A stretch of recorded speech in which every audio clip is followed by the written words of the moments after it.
বন্ধুরা, আমরা পার্ট 1-এ দেখেছিলাম যে গাড়ি এবার দ্রুতগতিতে স্কুলের ড্রেস কিনে দেওয়ার জন্য এগিয়ে চলল, কিন্তু তিনি জানতেন না যে সেই পথেই তার সবচেয়ে বড় শত্রু হোয়াইট ত্রিপল ফোর তার নিজের জিপের উপরে দাঁড়িয়েছিল।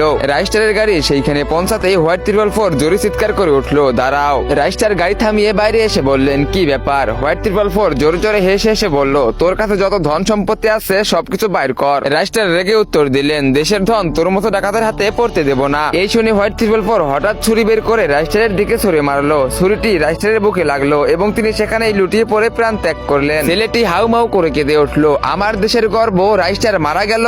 ঠিক তখনই সেখানে রাইস্টারের প্রাণপ্রিয় বন্ধু জ্ঞান ভাই এসে পৌঁছালেন। তিনি ছেলেটির কাছে এলেন এবং রাইস্টারের অবস্থা দেখে গর্জন করে বললেন, এটা কে করলো? ছেলেটি কাঁদতে কাঁদতে বলল, হোয়াইট ত্রিপল ফোর বড় নির্মম ভাবে ছুরি মেরে তাকে মেরে ফেলেছে।